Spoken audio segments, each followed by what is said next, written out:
All right, what's up, Low End Nation? I'm super excited today. I'm sitting here with a really killer bass player that I met like 20 years ago, and this is the first chance we've got to see each other since then. But this is Al Carty. He's played with Alicia Keys, Ed Sheeran, Rob Thomas, Tamia, Ashanti. And that's, I mean, there's lots more, but those, the top, the ones that come to mind right away. So. Al's played with a lot of people, I can tell you that much. So I know you came in from Jersey today, but where did you grow up? I grew up in the Bronx. Oh, nice. Yeah, so I'm a native New Yorker. Oh, you right know, on. still in the area. Yeah. And come from I guess a lineage, if you want to say it, of Bronx musicians. You know, nice. You know, a lot of famous musicians. Steve Jordan is originally from there. Oh, right on. I believe Ray Chu, and you know, a bunch of other people, like across different genres, obviously. Some heavy cats. Yeah. Something in the water over there. Yeah, no doubt, for sure. And what, for you, what was the thing that originally got you into playing music? Well, I just gravitated towards it. You know, I remember being a kid, and you know, parents had a vinyl collection back then, as most people did. Yeah. Because you know, we didn't have MP3s and such. Yeah. And you know, listening to music, and like opening up the album covers and like looking at liner notes, and you know, trying to figure out, okay, so is this what this instrument sounds like? And you know, just always being in tune to music. I would just sit there in front of the stereo. Yeah. You know, and I came from one of those, you know, stricter religious households, so the music choices were limited inside, you know. But still, I just gravitated to what was there. Yeah. And what was it that made you decide to pick up the bass? I experimented with a few instruments while I was younger. Yeah. Studied guitar for a little while, you know, got into the drums for a while, and, you know, my mom wanted me to learn piano, so I took piano lessons for a while. Yeah. And I think I first started messing around with the bass a little bit when I was maybe like 9. Okay. But I didn't really take to it until probably high school, so I guess about 13. Yeah. Because I was doing a little bit of everything, even in the school band. I went to Adlai Stevenson High School in the Bronx. And, you know, one junior band I was playing bells, senior band I was playing timpani, you know what I mean? Jazz band I'd play bass, you know, gospel chorus I'd play bass. Yeah. And I think it was maybe, that year, my friends was like, you sound really good on bass. For some reason, it just stuck out with that. Yeah. And it seemed like everybody always needed a bass player. You know, so like the local church circuit, because that's where like a lot of my friends were hanging. I'd go play at my friend's Seventh-day Adventist church on a Saturday, and then play at my home church on a Sunday, that kind of thing. And the bass just kind of took off, and like I really started enjoying it. Yeah, for sure. Who were some of the players at that time that you were super influenced by? A lot of people. When I first started really digging in and like learning about bass players, and I decided I really wanted to try to like, you know, get good. I'd start buying like the music magazines, and I'd start learning about the people that I didn't get to naturally listen to in my household. So I eventually started learning about the Louis Johnsons and the Stanley Clarks of the world, and the Larry Grahams and the Bootsy Collins. So kind of really got into like funk. Obviously gospel was a hardcore thing for me as well. So local guys like Reggie Young. You know, at the time he was doing stuff with Hezekiah Walker and James Hall, so he was an influence. There was another guy that was not as well known by the name of Keith Miller that I got to hear at one point. He was, well, he's still around. Amazing. Oh, nice. I mean, funky. So, you know, I really got into funk. because I wanted to impress the guys that I was playing with. I was playing with some local gospel singers that were really big into like funk and groove, you know, bass players that were leading like community choirs and things like that. And they would always try to, teach me about the pocket. Yeah. Stay in the pocket. I'm like, oh, okay, all right. Yeah. You start hearing stuff, and, you want to go for it, and sometimes it works and sometimes it doesn't. Yeah, for sure. And after a while, you have to start learning, okay, where can I stick a phrase? That phrase might sound cool, but if the other guy's playing something at the same time, you don't want it to clash and rub. Yeah. So, as a young musician, 14 years old, you're figuring things out. Thumb comes out. Mm-hmm. yeah. So you're playing with guys that they're 22, 25, and like they know what they're doing, and they're like trying to like teach you. So I'm like, okay, whatever you tell me, I'm gonna do. Yeah, for sure. And eventually became a thing. So getting the groove down was like a big thing, and then trying to understand what the differences in the grooves were for different styles of music. So what works in a gospel setting sometimes works in an R&B setting. Then jazz requires something different, and Latin requires something different, and reggae requires something different, and rock requires something different. So 100%. the feels and as you get deeper into it, all the nuances, the differences in the eras and how music evolves in all of those genres. And, at least for me, as I decided I wanted to be a supporting cast. I wasn't trying to be in a rock band per se.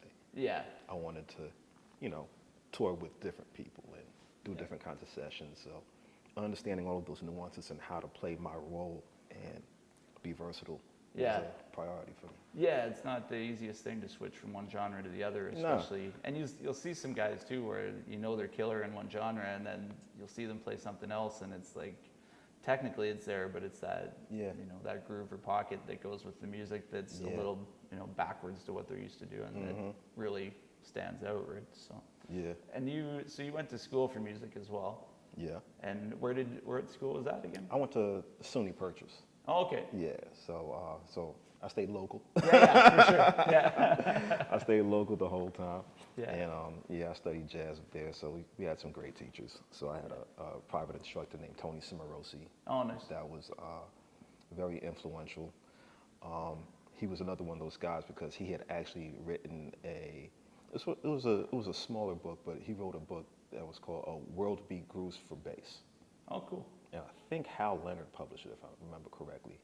So that was another thing that kind of helped prompt me to have, basic foundational understanding of, how I do this style of music, how the pocket shifts to another style of music, And even though we were in the jazz program, obviously, for some reason, in one particular lesson, we were having a discussion. He was really cool because we would have these dialogues all the time. Yeah. He taught me, technical stuff, but he said this one thing that I never forgot, and I always try to tell this to some of the younger guys when they come up to me now. Yeah. And he said every bass player should take a green marker or some green paint and just highlight the first 5 frets. I said, why? He's like, what's the money notes? Yeah. Never forgot it. Yeah, no doubt. Right? Yeah, pretty important lesson. Yeah. It's funny how a lot of the lessons that change your playing the most aren't ones where you're actually playing. It's always a conversation where somebody says something that like just sort of changes the way you look at everything, right? Yeah. So, and that's a really good question on pocket. And for you, like obviously Rob Thomas's gig and Alicia Keys' gig are two different, stylistically fairly different. I mean, there's some crossover, I'm sure, but what do you find the difference in how you have to play, or what the pocket would be for you on Alicia Keys' gig compared to like a Rob Thomas gig? It would, both of those artists, I say it's more so about the individual song, because both of them are a little versatile in their own way. Yeah, for sure. Alicia's R&B, but she's been around for a while, and she has her songs like Fallen, or or If I Ain't Got You, and then she had stuff that was more, that she co-wrote with Drake, like I think it was Unthinkable, and a couple other songs that have different writing styles, because music is always evolving and the styles change. R&B in the 60s doesn't sound like R&B in the 70s. Neither does the rock. Yeah, for Neither sure. does almost any other genre. So it's just, for me, it's more about staying current Yeah. and just understanding the nuances of the era, but more importantly, that individual song. Yeah. You know, Yeah. That makes You know. good sense for sure. different textures. Some of Rob's stuff will have, multiple guitars. Yeah. AK is multiple keys. Yeah. No pun intended. Yeah. Yeah, and then, yeah. So those would be like the key differences, I would say. Yeah. If we were to go song by song, I could pick out certain things. Yeah, absolutely. Fair enough. Yeah. What was the first gig that you landed, out of school, like bigger gig where you were like, oh man, I'm doing this now. Okay, so I worked with a artist by the name of Jamie Hawkins for a little while. Okay. Jamie Hawkins is the son of the late great Walter Hawkins, Yeah. the gospel music family. His uncle is Edwin, his mom is Tremaine. Yeah. So at the time, he was actually signed to a record label to come out as an R&B artist. And a friend of mine introduced me to him, and we ended up working together for a while. The friend who introduced us was actually he used to play with Alicia as well. Oh, nice. Paul John, incredible drummer. So I landed the gig with Jamie, worked with him for a while. And upon the exposure, people who were a little older than me and they were doing other gigs, they started getting me to do gigs with them. And so Jamie Hawkins kind of led me to working with guys like Case and Donnell Jones and Joe, all those R&B artists. And around the same time, I started working with an artist named Toby Lightman. Yeah. And working with her, I think the following year is when I somehow got referred to people connected to Rob Thomas. Oh, okay. When his first solo album was gonna come out. Yeah. It was a couple years after Smooth and all of that. Yeah, yeah. And, Yeah, great. So it was kind of like just a steady track. You do good work, and people, have this rapport with you, and they feel that they can trust you and that you're going to do right on whatever the gig is and what the gig requires, and then they'll refer you. Yeah, absolutely. Word of mouth stuff. Yeah, I guess that's a question I like asking too. I mean, obviously you have to be able to play to get in the door. Yeah. Hands down, we know that. But Yeah. what are some of the skills you have to have, or some of the things you need to do to be, a guy that can work with so many artists outside of actually just being able to play the music? Not being a-hole. Yeah, sure. yeah. Some guys get on gigs and then, people start talking about them behind the scenes. Like, hey man, I called this guy for a gig, and such and such happened with management, blah blah blah blah. You start hearing all these stories, and you never want to be the person whose name is floating in people's mouths like that. So you just want to have professional decorum. Yeah. For starters, have the right attitude, and how you relate to the people that you're working with, and respect the music. So I would say respect the music and respect the people.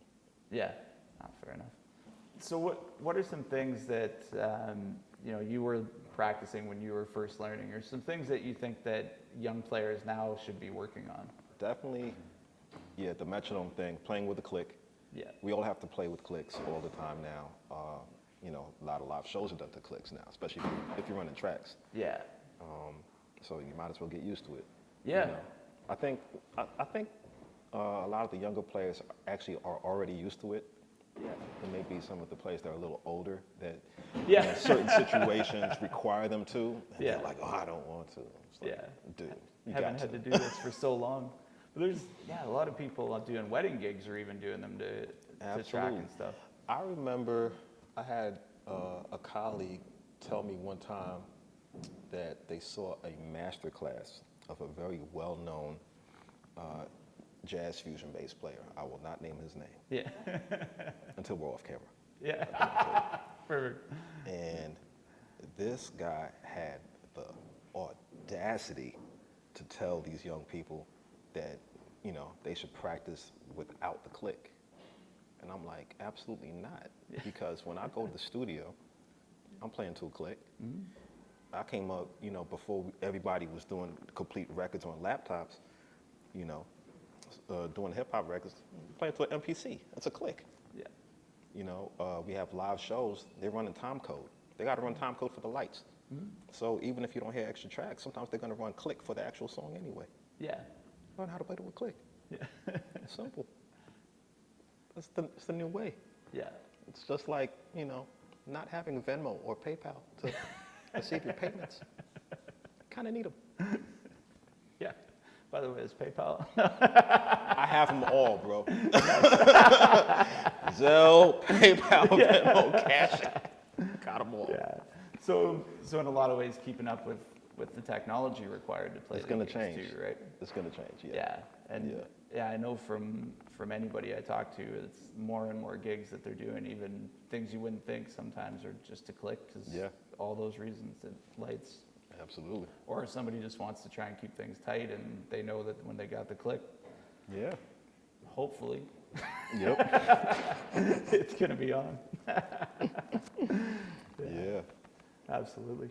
Are there any like melodic exercises that you would work on when you were first learning? That kind of stuck.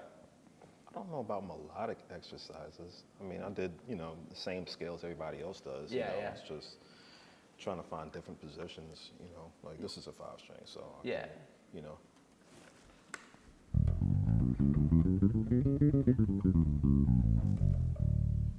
just trying to find minimal shifting.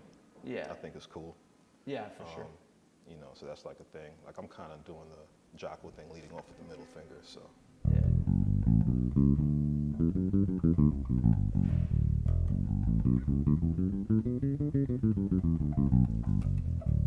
it's a little stretch right there. Yeah, stretch position there. Little things like that. Yeah. And do that to a click. Yeah. Always. And like the alternating thirds, like.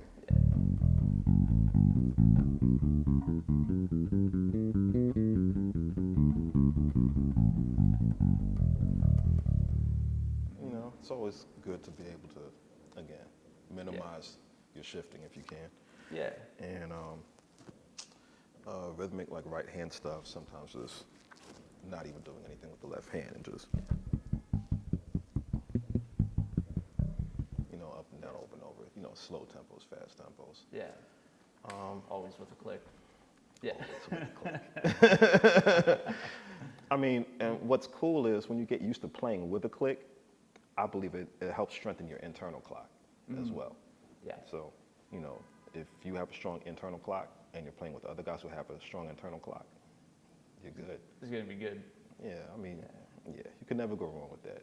Yeah, and even if you got a strong internal clock and you're on a gig with guys that aren't so good, then you're the person that can pull it through, right? Like I mean, you obviously have to be highly gifted. I mean, I've heard stories about, certain people being on gigs and a click dropped out and, came back in, I don't know, 16, 20 bars later and it was dead on.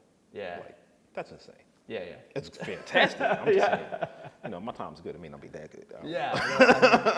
I might have 4 bars. I'm not sure if I got, especially when you got 4 bars or 16, 20 bars when you're playing with other people who have their own sense of time. You managed to hold on to what you knew. That's especially impressive. I mean, the hardest thing it's not quite the same, but I did have one gig many years ago. I was on tour, and this particular stage setup we had no side fills. I don't remember why, but we had no side fills. Yeah. And we were on in-ears. And I didn't have a backup set of in-ears yet. So this was a while ago. Yeah. And we were playing a room that was pretty boomy. And my ears failed. Went out like internal wires or the drivers or whatever broke. Yeah. And they tried to give me like some generics. Yeah. But if anyone has ever seen me play, I'm a bobblehead. Okay, so like, ain't nothing staying there. Generics are not staying there. It's not gonna happen. Yeah. So, but the thing with the boominess was, it's like there's a delay. Yeah. So I'm on stage next to the drummer. There's no side fills. Yeah. His time is here. The house is doing this. Yeah. And I got like 40 minutes of show left. Oh, We're doing wow. like a 75-minute set, and I'm a half hour in, and these airs go out on me. Yeah. And somehow I managed to get through that show. Nice. But it was very difficult. I mean, if it was the first week of the show, I probably would have sounded horrible. Yeah. Fortunately, we were in the group and I knew the songs. We had been out for a few months, but that was insane. I mean, certain things you just can't account for. It's like a freaky storm or something. You can't account for that. Yeah, and that's tough to adjust to the delay coming at you, but Yeah, you got like a 400 millisecond delay. It's bad. It's bad. Yeah. I guess on the opposite side of that, you've played with a lot of artists, a lot of gigs in a lot of places. Are there any gigs that stand out as like some of your favorite gigs that you've done?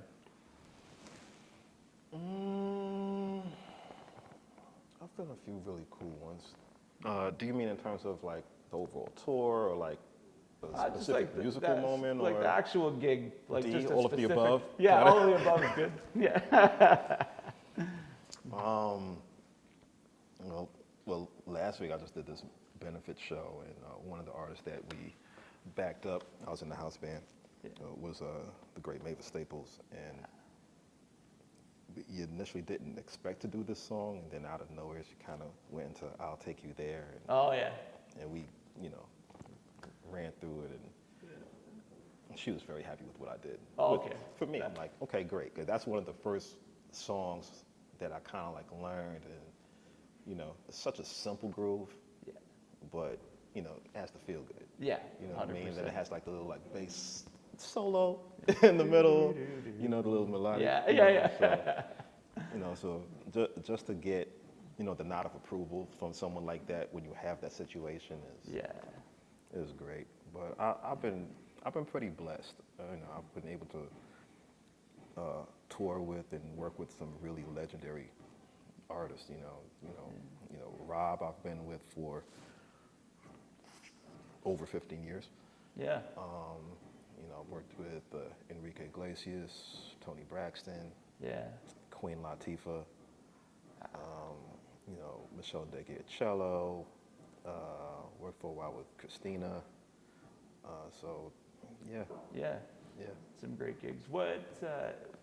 When you worked with Meshell, was she sort of similar, playing bass until she needed to sing or rap, and then pretty much kind of take over? Yeah. What was the experience of working that out like? Was it a fairly smooth transition, or was it something you had to work out to say, okay, I'm going to come in here? Once I figured out where all my spots were, and because at the time she was kind of going through a transitional phase musically. Well, she's kind of on a continuum. She's always like evolving, and she's super sweet and such an incredible musician and person. Yeah. But yeah, I would say once I figured out, matching her groove, her tone, as well as do this here, it was smooth sailing. Yeah. Nice. Yeah, and just an incredible artist all the way around. Yeah, some of these artists have a learning curve, and it's not a bad thing. It's just like learning other people. You meet people, you get into a relationship, whatever that relationship is, corporate, intimate, whatever the case is. There's a slight learning curve. Yeah, 100%. So, but yeah, she's great. Yeah. She's great. I've been really fortunate to work with some of the people that I've gotten to work with. It's been a blessing. Yeah, it's a hell of a resume. For sure. Yeah, thank the Lord. For sure. And I know at this point you're doing a lot of producing and composing as well. Have you found that changes the way you approach playing bass when you're playing for other artists? Yes, it helps. It helps. I think a lot of younger musicians are benefiting from the aspect of, almost all of them, or all of us really have, some level of production and writing experience now, and being able to think about the whole song, makes you a better player. It makes things better for the musical directors and or producers that you have to work with. But yeah, just understanding what fits a certain style of song, you know, sonically, note choice wise, it's definitely a beneficial thing. Yeah, absolutely. Absolutely. Aside from the producing and composing, you've also been a musical director for some artists, including Alicia Keys. Yes. As a musician, what do you find, like, I don't think every musician could necessarily be an MD. What do you think an MD's got to have that maybe, not every musician brings to the table? Understanding of how to manage time and personalities. Yeah. On top of having ideas for the music. Well, that kind of, having ideas for the music. The way in which you approach that changes from artist to artist or genre to genre. Yeah. You know, if you're doing like a more urban pop kind of situation, you do more interludes, segues, smooth, seamless transitions from song to song. So being able to arrange and sometimes program that is a necessity. Then other styles, that's not so much of an issue because you have certain artists who like to tell the story or give the introduction to the song. Yeah. So it varies stylistically. Yeah, absolutely. And then instrumentally also, certain situations require a little more knowledge of theory and instrumentation or orchestration, if you will.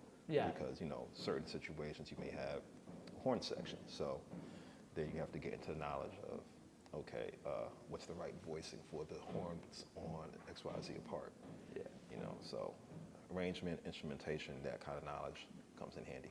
Yeah, so the production and composing aspect would really benefit the MD aspect. And so all of those things they really all kind tie of together come pretty together. well, right? Yes. So one question I like finding out from bass players is what your Desert Island bass album would be. So if there's Desert Island bass album. It's a tough one. Oh, okay. See, this is where you're gonna hate me. Yeah. Because I'm the kind of guy. People ask me all the time, "Who's your favorite bass player?" And I tell them I don't have a single favorite bass player. Yeah. And then I'm the kind of person I end up asking, "What genre? What era? What do you mean?" Yeah. I don't have a single favorite. It's just being honest. You want me to give you a list of 10? I can do that. Yeah. Let's take a few. Yeah. But to try to get back in the zone of your original question, I mean, bass albums. That's hard, man. Yeah. I'm the same. It's hard to pick one for sure. Yeah. I mean, we can talk Jocko's first solo album. We can talk a Stanley Clarke album. We can talk a Marcus Miller album. We can, if you want something that just grooves, we can talk about Pino on D'Angelo's Voodoo. Yeah. I mean, Tom Barney on Lauryn Hill's Miseducation. Yeah. I mean, the list is going to get long. I mean, I haven't mentioned anything with Motown yet. James Jamerson, something with Anthony Jackson or, the later Beatles stuff. I mean, Paul. Yeah. Just creative and groovy. Family Man, anything Bob Marley. It's like, you can't pick just one. No, just can't. It's very, very hard, and I'm in the same boat because I just like too many genres, and it's interesting to see if somebody can come up with just one, but most people are like, I don't know, I just like too much music. I mean, if you're a jazz guy, I mean, there's so many albums that Paul Chambers did great stuff on. So many albums Ron Carter did great stuff. Sam Jones. You got the Christian McBrides and so many guys, man. Even some of the young guys like Lucas Curtis and Ben Williams, and it's too many amazing players. It's just too much. Yeah. Well, it's nice. Derek Hodge, I mean. Yeah, right. Come on, that's the homie. Yeah, it's nice to be able, to just appreciate all of them too, right? Yeah. Like I think, it's when you're younger, when you're coming up, you can be a little competitive, and it's you don't always want to give people. At least this is how I found I was. You don't always want to like anybody else being good, you're like, oh, but I, Yeah. I'm trying to get there too. But then you get a little bit older and you're like, I just really love watching this guy do his thing. Like it's, Yeah, and not only that, I guess for me, I remember being younger and reading Miles Davis' autobiography. Yeah. And somewhere early along, it clicked for me that it's really important to kind of like develop your own voice, And for people, that kind of means different things, I think. But developing your own sound. So for me, it was kind of like getting my own sound and still making it work in different genres. Yeah. You know what I mean? Which I guess kind of naturally happened just because I like different styles of music. Yeah. So, just grabbing influences from anywhere. I'm a strong believer that you can learn anything from anyone. Mm-hmm. You can learn what to do and you can learn what not to do. Yeah. It's simply a matter of just having that level of awareness. Yeah. And just being willing to just absorb information and learn. So, I admire guys like a Bootsy Collins or Doug Wimbish. Yeah. And a lot of other people like Juan Aldrete, guys who use pedals to kind of create a whole bunch of different sounds. Yeah. And then like if you're in R&B, urban, pop, you're gonna play synth bass on stuff, And so just being able to kind of like dial in whatever that situation is, but then also having something that you bring to the table that's uniquely you. Yeah. Because that thing is oftentimes is what makes guys want to work with you again. Yeah. That's actually been an interesting thing that most of the bass players that I've talked to that have done a lot of work with people, uniquely you is something that's come up a lot. Yeah. And just bringing your own personality to it. Yeah. And it's actually, it's cool when you can be like, I could hear something and say, that sounds like Al Carty playing Mavis Staples. You're right. You know what I mean? Yeah. When you can pick out those little nuances of somebody's playing and it's them, even, no matter what they're playing. Yeah, and you kind of know when you're on track because your friends or your colleagues will let you know in little ways. I remember back when I was in college, I think I was in my practice room one time, and one of my friends came up and he said, I heard you playing all the way down the hall, and I immediately knew it was you. You have your own sound. Oh, nice. And when that started becoming a thing and I heard it more and more from my peers, I knew I was headed in the right direction. It was like a little, words of affirmation in a way. Yeah, for sure. Yeah. Nice. You've worked with, a bunch of artists that people would love to work with. Are there some artists, I guess, at this point, I'd say some artists that you wish you had the chance to work with that have maybe passed on, and artists that you'd still love to work with now? I would have loved to work with Whitney. Yeah. I kind of still want to work with the Isley Brothers. Mo, don't kill me. Yeah.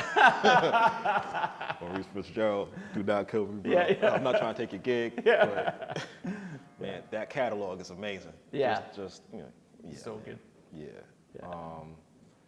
I mean, who wouldn't want to play with like a Stevie Wonder or Paul Simon or you know Eric Clapton? I mean, there's so many cool artists. Yeah. Yeah. Yeah, Clapton. I mean, Shaka Khan. Yeah. I mean, there's so many. Never.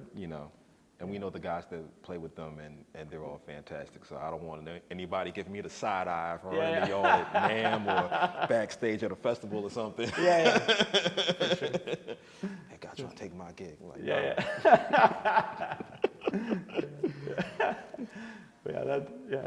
Heard you were trying to take me word. Mm-hmm. Yeah. Right on. Yeah. I don't like undercutters, so I'm not trying to undercut nobody else. Yeah. Can you give us a little bit of an example of your slap technique? Everybody's is always a little bit different, but just how you kind of approach it. Slap technique for me.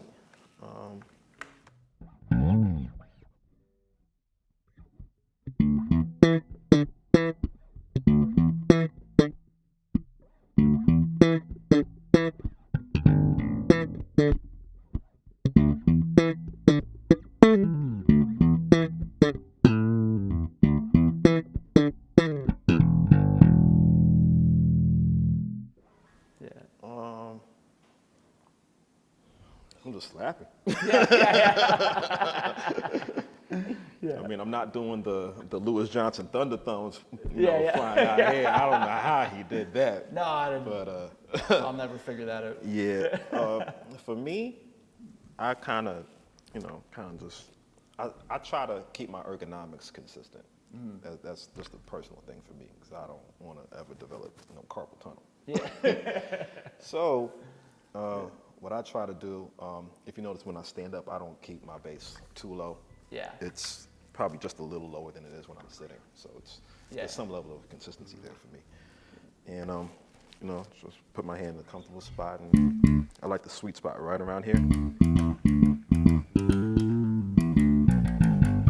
Yeah.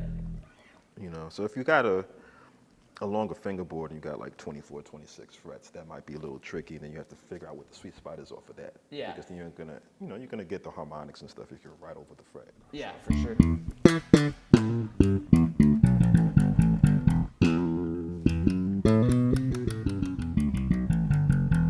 So sometimes what a good thing to do is practice just the thumping or the slapping.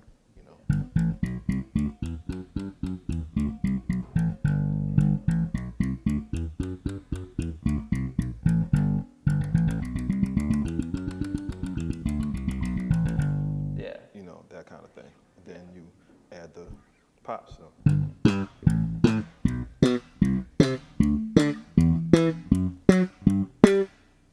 Yeah. And gotta. Then you start adding the hammers and the pull-offs. Yeah. And, then it becomes. Then you get into all of that. Yeah. So your hammer-ons, your. And then, and again, with the click. Yeah. especially with the hammer-ons, right? Because you can. Which camera? Yeah. With the click. Yeah. Especially keeping those once you start, adding some texture to it with the hammer-ons and things, making sure those notes don't, start melting together a little too much. Yeah. You start getting into like the triplets. Like there's so many different ways to do the triplets. The thump thump plug, then you got the thump plug thump. So. Yeah. I remember when I was younger, Reggie Young played on Hezekiah Walker's, I think it was the Live in Toronto album, and they had this short song on there called "Clean." Oh, okay. Man. When I nailed that triplet lick, all the church guys around my age, y'all know. So, I don't have perfect pitch. But let me start it again. Yeah.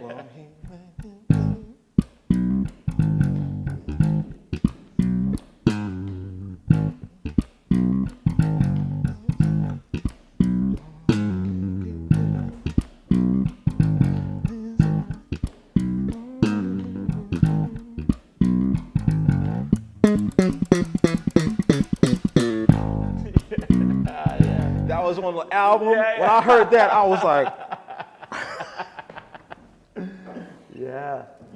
so yeah. I heard one of the Reggie Young tracks that I was picking up. I ended up putting into transcribe because I wanted to hear exactly what he did. I slowed it down a bit, and he's doing an octave slide up on the B string from the first fret, going up an octave, to the 13th fret. But he does it in perfect triplets, so it's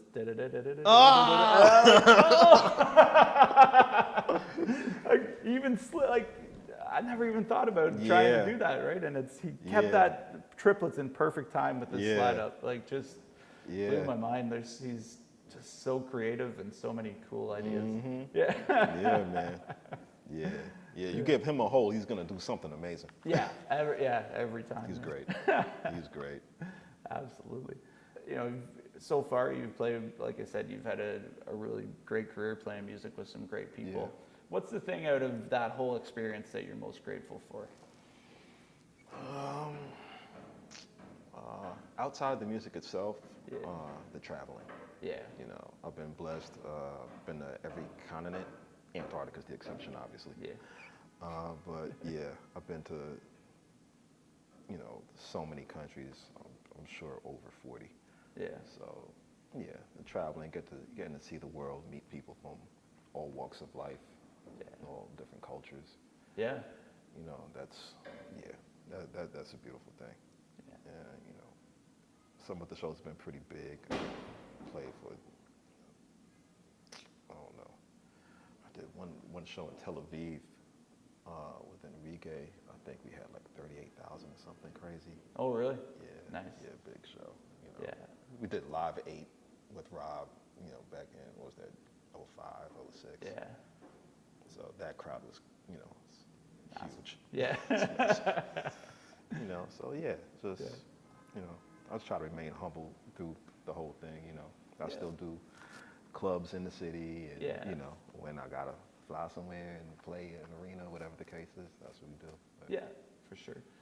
Yeah. Yeah, and some of the club gigs are just as fun as the ones on the other side of the world, right? Absolutely. Yeah. Absolutely. Yeah. Especially when, you know, in a place like New York, you never know who you're going to run into. Yeah. Sometimes I go to local places down in the village and just to go like check out friends of mine playing. Then it turns into them like, yo, come in and sit in, you know, and, you know, whatever. Yeah. You know. And you never know in New York who else might swing through and sit in just very true because they're around, right? So, very true. Yeah, absolutely. Yeah. Well, it was an absolute pleasure sitting down and chatting with you, man. Absolute pleasure being here. Yeah, and everybody at home, alias Boogie on Instagram, Al Boogie Carty. Definitely, you know. From the Boogie Down Bronx. That's right. Yeah, that's right. Now you make the connection. Yeah. Check out some recordings, and absolute pleasure, man. Thank you, man. Thanks.